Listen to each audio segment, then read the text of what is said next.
Hi everybody. So I'm reporting to you from the woods because I was on my walk, getting a bit of solitude, and I decided to amble deeper into the woods and kind of set up and take a little video. So it seems to be the set of the Blair Witch Project, apparently. It looks like it, feels like it. So if you see a random ghoulish witch woman jump up on my right, then smash like. Let me know in the comments in the chat and subscribe.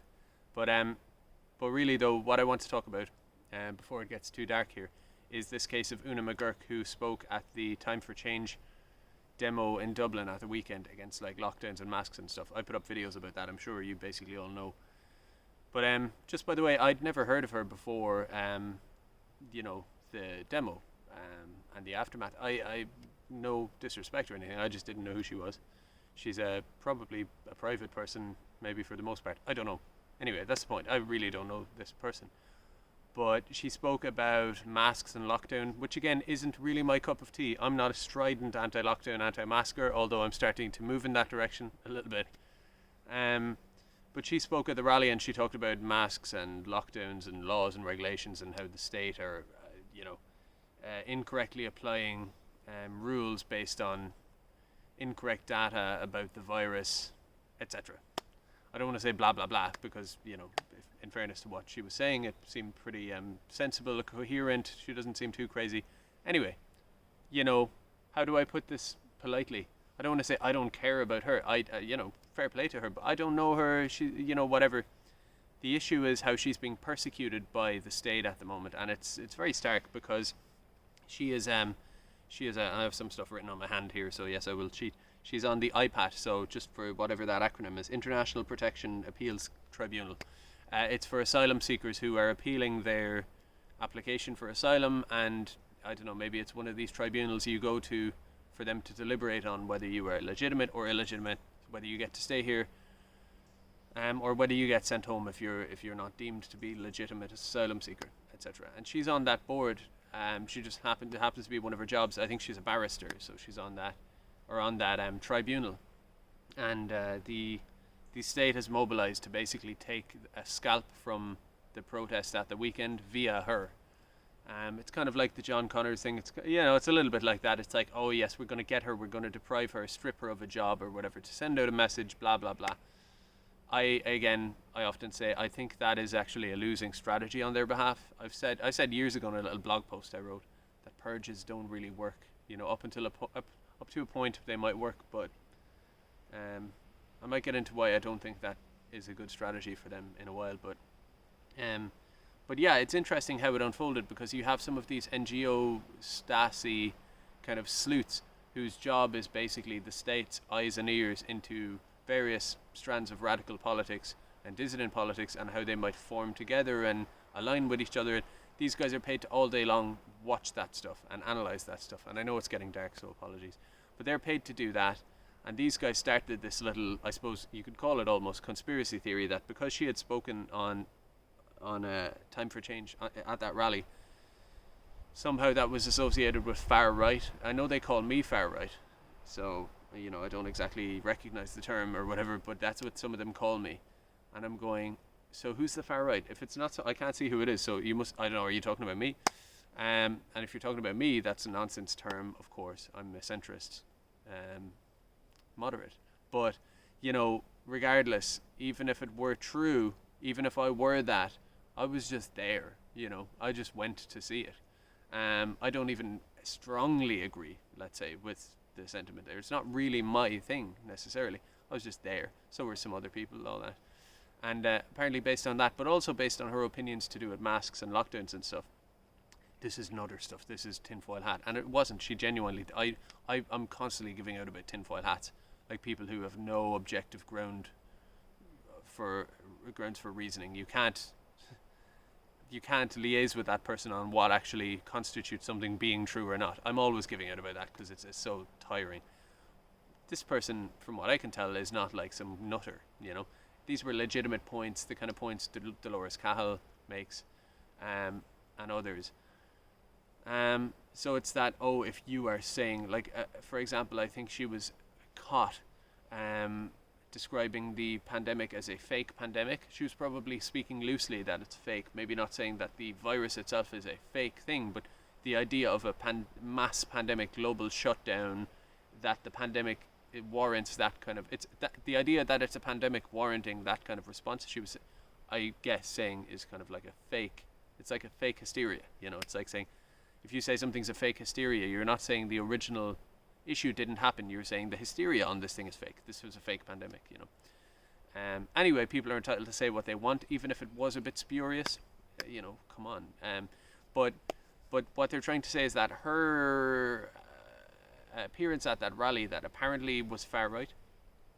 I saw one of these NGO Stasi describing it as an openly white supremacist rally, which, by the way, I think if I were her, and especially if I were her being a barrister, I would sue the absolute bollocks of that person who said that, because that is just insane. If you didn't know any better, you would be thinking openly, wow, I've heard of secret white supremacists, but open, they must be the ones who full on have the hoods on with the holes cut in the eyes and stuff. If they're open white supremacists, right? These are very strong terms.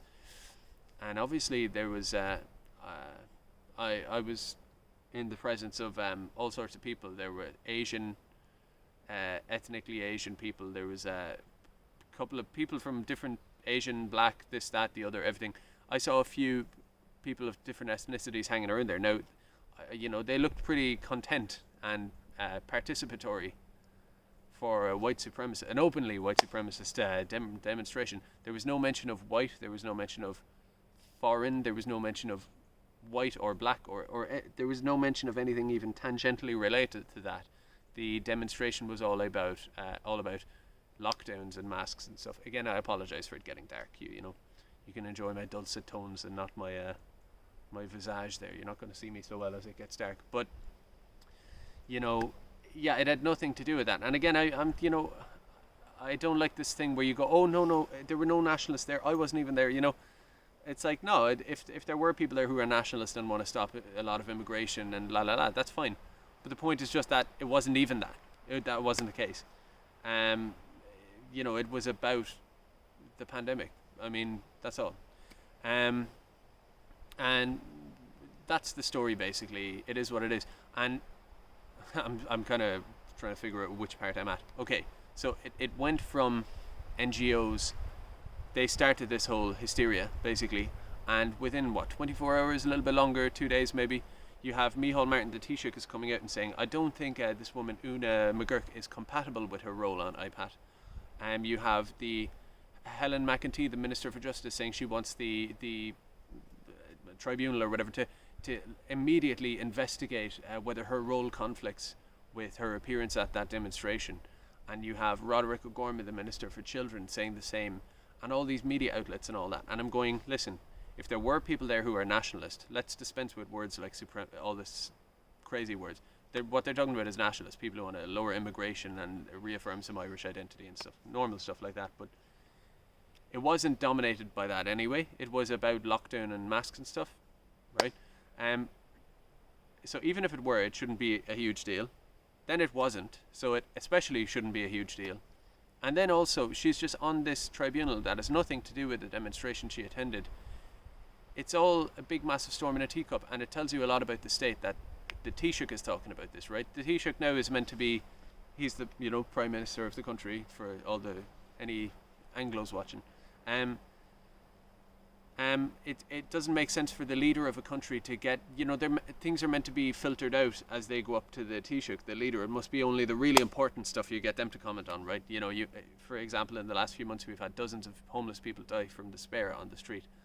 Maybe he's commented on that, maybe not, but the idea that he's just ready to comment on it a day after these NGO people kind of make it into a thing.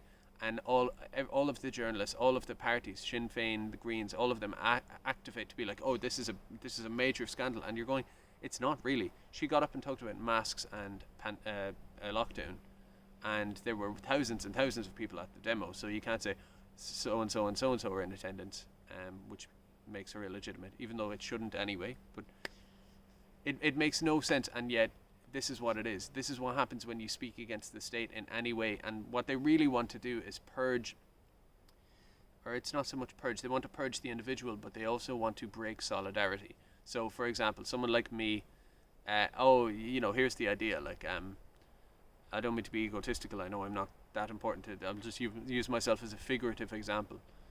They go, oh, she was at this thing, and sorry to give the NGOs ideas, but I think we all know that this is the purpose of it. One is to show other people, you shouldn't go to this, you will be reprimanded by the state. Your job will be pulled away from you, whatever it is. But what I think one of the big goals is to say, oh, she was speaking at that? Well, yeah, she might have been talking about masks, and that's bad, but she was also talking alongside Dolores Cahill, who's a member of the Irish Freedom Party, who are kind of like a centre-right Eurosceptic party, right? But they'll say, but Dolores has said she wants less immigration, so she's a this or that name they would call her. She's xenophobic or any of that stuff, which of course she's not, but it's like they would make that association with her. Try to turn up the heat on Oona McGurk I'm trying not to say Oona McGurk to disavow Dolores, and then pass it from Dolores onto Gran Torino, and pass it from Gran Torino onto me, and pass it from me onto Keith Woods, and blah blah blah blah blah, and create this kind of disarray and disillusionment or whatever it is. And it's like, I don't know, you can't keep doing that forever, because like, for example, I was talking to a lady at the demo on the weekend that she was a completely normal lady, so to speak, not a radical political person as far as I could tell. She had her kid with her and all this, and she asked the basic question. She was like, I keep hearing about this far right thing. Can someone just tell me what far right means? And I was just like, well, it means anywhere from, like, it's meant to imply that you want to go around genociding people somehow, right? As if any normal, sane person, it's got this caricature on one end, and then on the other end, it's if you don't think 12-year-olds should be like nudge, nudge, wink, wink, kind of almost incentivized to change their gender and mutilate their genitals and go on hormone blockers. So basically, if you think that, then you're the same as their caricature. It means you're a bad person. She was like, oh, right, that's interesting. But she was like, I genuinely have never heard of it. I don't know what this far right is meant to be. I saw lots of people being like, what the hell is this, like, hysteria about? Because lots of people were just there, like, I'm just here for a lockdown. If you ask them about immigration, they might say they want less, or they might not. I don't know. It didn't really even come up. But they're getting it as bad as I've ever gotten it. And I'm going, this must be so surreal. Because I'm used to it. I understand. But I'm like, this must be so surreal for all these thousands and thousands of people who are against lockdown, who are against gender transformation surgery or whatever it is for kids, who are against Roderick O'Gorman, and by the way, I've spoken to a lot of normal people, so to speak, like not majorly political people and totally upstanding normal members of society, let's say, pillars of the community, in the past few months. And I always try to eke in these little subtle nods about things like immigration, things like vaccines, all that. See where some of these more dissident ideas fall with them. And very often I'm surprised. They're like, oh, I wouldn't touch a vaccine. Or, I might give my kids the basic ones, but the others, no way. And especially with COVID, if that's coming in, that's going to be a rushed thing. So I'm not taking that. I'd rather get the virus because I know 99.9% of people are fine, blah, blah, blah, blah. They will have these opinions that I'm like, that sounds like something I see the newspapers condemning every day. And then I ask them, are you familiar with Dolores? Or, and they might say, well, I'm not actually. So I'm going, okay, so they're not getting it from the central point of some of the people who popularised this in Ireland. They just believe that themselves anyway. So there's a massive amount of people in Ireland who are not necessarily anti-vax, but they're like, yeah, no, I'm not listening to the government on this one. I'm not taking that. Or, oh, that Roderick O'Gorman guy was hanging out with a paedophile apologist, and he wants like weird hypersexualized sex ed and LGBTQ education for children and stuff like that. There's lots and lots and lots of people who are like just on the fringes, are like anti-establishment like that, and they are not coming in being like slightly browbeaten by the media and the politicians, by extension via the likes of Oona McGurk. They're being called straight out like literal, vicious, rabid, foaming at the mouth Nazi, far right, this and that, and they're going, they're just new to it. They're like, what the hell is going on, right?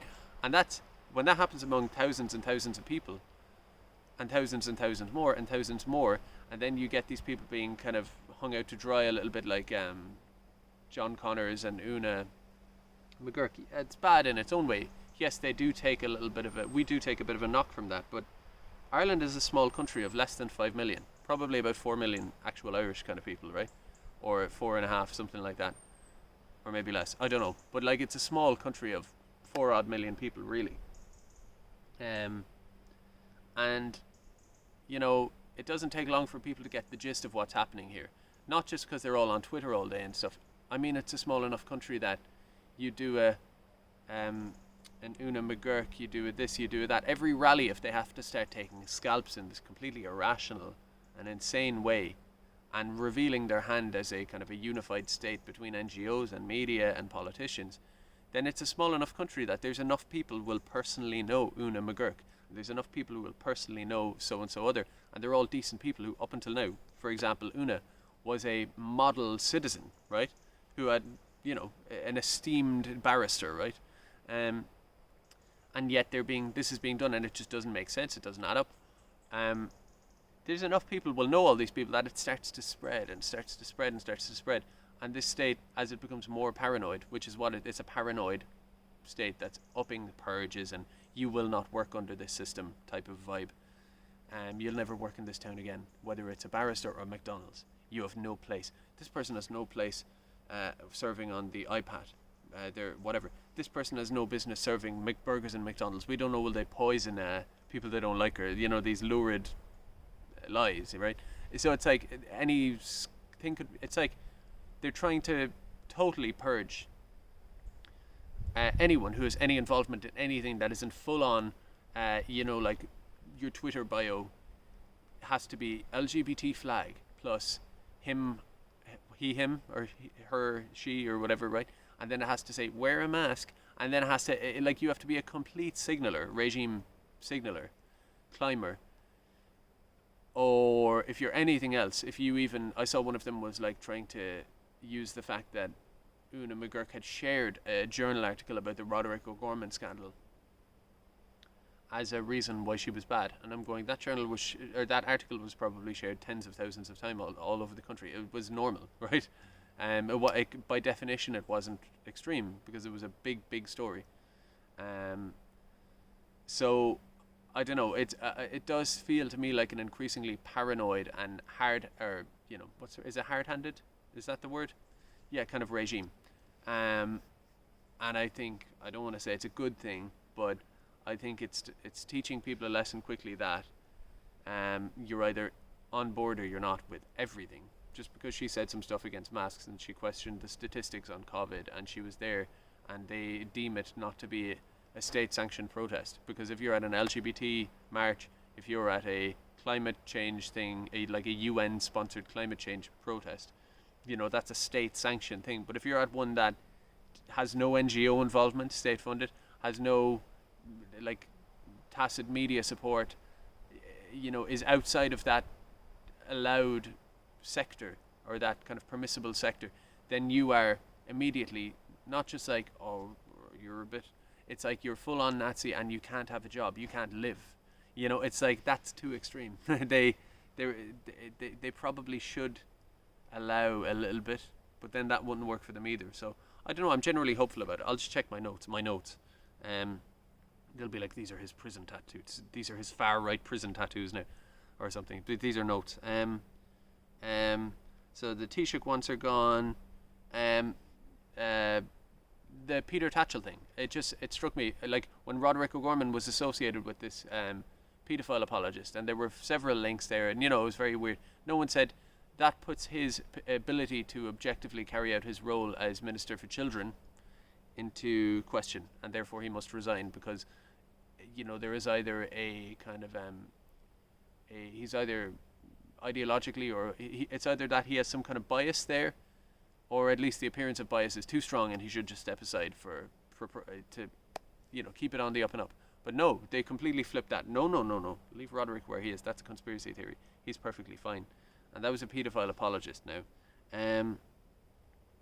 The government-funded activism thing. I did a video on this a few months ago. It was taken down for copyright. I think it's on BitChute. If you look BitChute, I know it's very dark now. If you look up BitChute, Garrod Murphy, government-funded activism, there was a demo by some kind of populist, nationalist type people.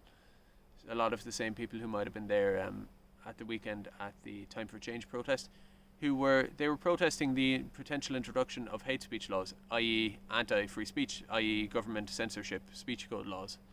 And they turned out a crowd of a few hundred people to oppose it. They called themselves the Rally for Peace, but they were all the protest was endorsed by a bunch of NGOs. And I totted up the budget, the government money given to all those NGOs collectively, like 20 NGOs, and it was between 20 and 30 million, I think. I'm probably on the upper end of that money, between about 500 people who were put there kind of to counter-protest ours. And it's the same with this. It's just the reverse this time. We protested. When I say we, I mean nationalist, populist people, and then people, again, with the pandemic stuff, I don't agree on everything with them, but just people. And yet, in this case, what they do is they don't so much send out a big counter demo, but what they do is try to take a scalp after the fact. But again, it's the same NGO people. It's the same state kind of. I don't know. They're almost like clients of the state. These certain types of journalists, Conor Gallagher's and all of them. In my opinion, he appears that way, right? And others. And so that's what it is this time, but the lines are very much being drawn starkly that it is I don't know, is it nationalist, because some people there kind of aren't, but it's kind of populist. It's basically not sanctioned by the state, any issue, and it's a variety of issues, some of which I genuinely don't agree with. I'm not just saying that, but it's at least independent protest, whereas the rest is completely state sanctioned, and it's becoming so clear, and ours is growing. Our power is growing, to put it bluntly, and theirs is shrinking and becoming ever more clawing and desperate and weird and obvious. So, I don't know. That's maybe that's just a glass half full way of looking at it, but I do wish this lady Oona McGurk the very best with everything, and I hope she fights back. But the worst thing you could do is start trying to point to the people on your right and left to say, no, they're bad. I have no association to them. That's the game they want you to play. Just ignore that. I don't want to say so much take it on the chin, but either, you just have to reconcile with a thing like this and deal with it. But I hope she does very well. And I, personally, if I were her, I would sue, like I say, the absolute bollocks of the person who said that I, as in Oona McGurk, was going to be speaking at an openly white supremacist demo. That is a defamation of the highest order, in my opinion. It fits every criteria, in my opinion. What else do I have here? Hazel Chew and the milkshake incident. Justin Barrett had a milkshake thrown on him, which is, a kind of violent intimidation act by some Antifa thugs. And Hazel Chew liked the tweet. If you're looking for a link, I can leave it below if anybody wants it. She liked that tweet. A picture of someone going brilliant, and there's a picture of him with having the thing thrown on him. She liked it. She's endorsing political violence, and she was made mayor of Dublin. Now, not elected by the people, just kind of made mayor of Dublin. Does that not jeopardize or compromise her ability to carry out her role as a public servant objectively, when she thinks that certain people with legal political views, completely legal political views, are allowed, it's a great thing that they have political violence done on them? Does that not jeopardize her position? Is Roderick O'Gorman not jeopardized by his association with a known paedophile apologist, Peter Tatchell? Who else do we have? Rory McKiernan, who put out a tweet in response to Sarah Clancy, saying, it's a long story, but he said, noted, colleagues, and this is a presidential appointee to Council of State, appointed by Michael D. Higgins. He put out a tweet saying, noted, colleagues in Twitter and the hacking community are looking into it and will get details on the guys involved. Details he will get from his friends in Twitter and the hacking community, apparently, on people who were saying legal things online, just people he didn't like. Did that not compromise his role on the Council of State? Did the media talk about that? No. They ignored it, very strenuously ignored that story. So it's all bullshit, basically. But the state is becoming increasingly anti independent thinking of any description, even thinking that I actually think it can be a bit much sometimes, right? But still, they're not tolerating it at all. So I don't know. I don't want to like try to like bullshit you and say it's all great, everything's great. You know, it's not a good that happens. It's very dark now. I apologize. It's not great that happens. But what I'm trying to say is that, you know, there is an element of chess, and this is always the case. There is an element of chess where every time you move forward, you might lose something, or something you might take a hit in some way. It would be almost strange to expect not to. And also every time your enemy strikes you, they might open themselves up and make themselves weak ultimately, to the point of, you know, potentially losing the game outright, you know, as it moves forward. So I do take that game theory strategy, and as I saw recently online, I think Keith Woods shared something like this. Someone did anyway. I think it was a quote from Padraig Pearse, and the main bit that summed up the quote was, "To fight is to win." You know, to always push forward, to always go, no, we're going to round up for another demo, we're going to do another one, another big one. Maybe try to circle the wagons and try to protect people from this predation by the state at large. You know, you could come up with techniques how to do this and that, but in general, a certain amount of it is just insoluble, or it is what it is, and you just have to keep ploughing forward. But there's a John McGurk, you know, say what you want about him, but he wrote an article for his publication Gripped about this, just kind of going over some of the basic facts. I will link that below. It's quite good. Points out some of the, you know, I mean, some of this stuff is obvious, but he summed it up pretty well. What else do we have here? I think that's about it. Closing thoughts, I don't know. Maybe I didn't blow your mind with this, but I wanted to give my thoughts on it. I just don't like to kind of ignore when people are being persecuted, you know, and just let it be their problem. This video isn't going to solve her problems, but at least I'm speaking up about it, and I think that's kind of a decent thing to do, in fairness. So anyway, subscribe, and I will talk to you soon, lads. Hopefully I can get out of here with the light on my phone in one piece. Take it easy. See ya. Bye.